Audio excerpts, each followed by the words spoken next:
key things we found in summary are that the market is certainly still very buoyant.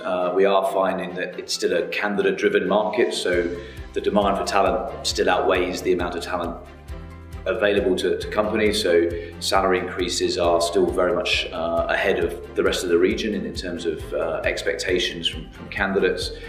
We are seeing, though, a real shift towards retention being a key driver for companies, so lowering turnover rates rather than continually rehiring when your turnover rate is quite high. How do we keep hold of our best people for longer than 12-18 months?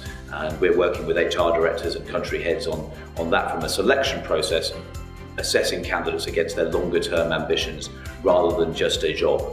And that certainly is a shift we have seen in the last 12 months.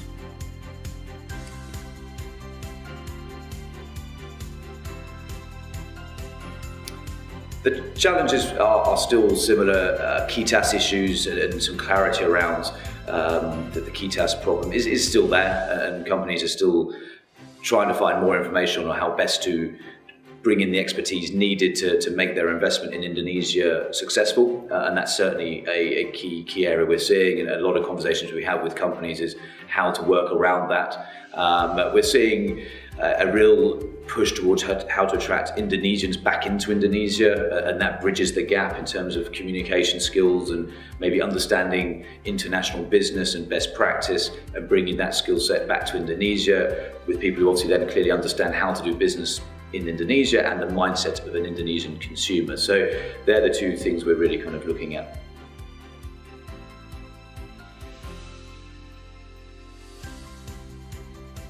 We see opportunities across pretty much every sector. We see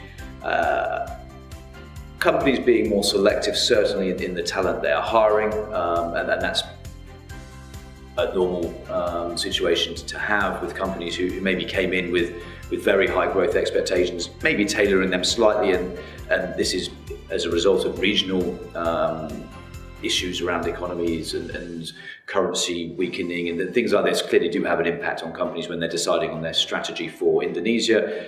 From a talent point of view, clearly then looking for trying to drive more return on their investment in people.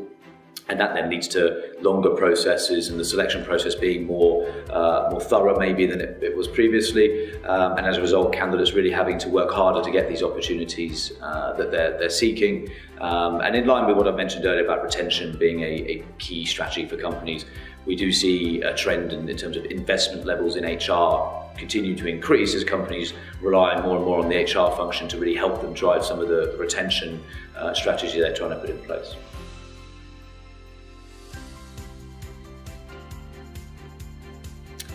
I think the key for us with Indonesia is all about how to build a sustainable business, and that's really how we partner with our clients, is not looking for the next 12 months, but really looking for the longer term, both in Jakarta, but also looking at how they're spreading their operations outside of Jakarta. And that's certainly something we've seen, that 30% of our revenue in 2015 has come from outside of Jakarta. So areas like Surabaya, Medan are becoming more key for companies as they grow their business nationally rather than just Jakarta centric. So these are some of the things we expect to continue to see happening in 2016 as companies look at ways of continuing their growth in Indonesia, but maybe putting more depth into their business and more variety into their business, so they're less reliant on one or two areas as the economy and certain factors they can't influence still try and sort themselves out.